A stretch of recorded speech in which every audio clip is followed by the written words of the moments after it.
విజయవాడలో దీపావళి సందడి నెలకొంది. బెజవాడలోని పూల మార్కెట్ కస్టమర్స్ తో కలకల్లాడుతోంది. పూలను కొనేందుకు జనం పెద్ద ఎత్తున తరలి వస్తున్నారు.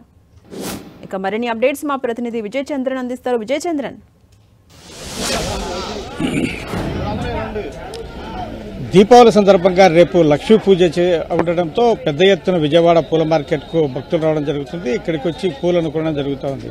అయితే ఈ పూల మార్కెట్కు సంబంధించి మనం చూస్తే కనుక వర్షాలు పడితే మళ్లీ పూల మార్కెట్కు సంబంధించినటువంటి వ్యాపారాలు దెబ్బతింటాయని చెప్పేసి ఆందోళన వ్యక్తం చేస్తున్నారు వ్యాపారులు. అయితే మొత్తానికి ఈ రోజు వర్షం కొంత పడి రాత్రి తర్వాత ఇప్పుడు తగ్గుముఖం పట్టడంతో పూల వ్యాపారులు హ్యాపీగా ఉన్నారు.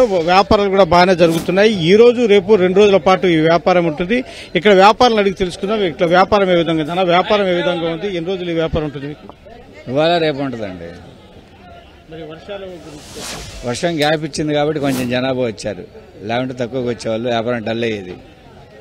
ఇక్కడ ధరలు మీకు బాగా అందుబాటులో ఉన్నాయి. పూల సరఫరా వివిధ ప్రాంతాల నుంచి వచ్చేటి ఏ విధంగా ఉన్నాయి? పండగ కాబట్టి కొంచెం ఎక్కువ ఉన్నాయండి రేట్లు. బంతిపూలు 70-80 ఉంది. కేజీ చామంతి పూలు వచ్చి 150, మల్లెపూలు 1500, జాజి పూలు 1500 అలా ఉన్నాయి. రేట్లు ఎక్కువ ఉన్నాయి. ఈ మాలల ఖరీదు ఏ విధంగా ఉంది గతంలో కంటే ఇప్పుడు? పూల దండల 300 అలా ఉన్నాయి. ఒకటి పెద్దదైతే, చిన్నదైతే 100, 150 అలా ఉన్నాయి. ఇక్కడ మనం చూస్తే కనుక పూల వ్యాపారులందరికీ కూడాను ఈ పూల షాపులన్నీ కూడాను కలకల్లాడుతున్నాయని చెప్పొచ్చు. వివిధ రకాలైనటువంటి పూలు ఈ ప్రాంతానికి రావడం జరుగుతుంది. విజయవాడలో ఉన్నటువంటి అతి పెద్ద పూల మార్కెట్ ఇది. ఈ పూల మార్కెట్ కు విజయవాడ చుట్టుపక్కల ప్రాంతాల నుంచి కూడా పెద్ద ఎత్తున పూలు ఇక్కడ నుంచే సరఫరా అవుతాయి. ఇక్కడ వివిధ లారీల్లో ఇక్కడికి రావడం జరుగుతుంది. ఎప్పటికప్పుడు డిమాండ్ దృష్టిలో పెట్టుకుని పూల మార్కెట్ కు వచ్చేటువంటి వారందరూ కూడాను ఇక్కడ మాలలు కూడా రెడీగా పెట్టడం జరుగుతుంది. అనేక మంది ఈ పూల మాలలు తయారు చేసే వాళ్ళు ఈ పూల మార్కెట్ లో ఎప్పటికప్పుడు మాలలు తయారు చేయడం జరుగుతోంది.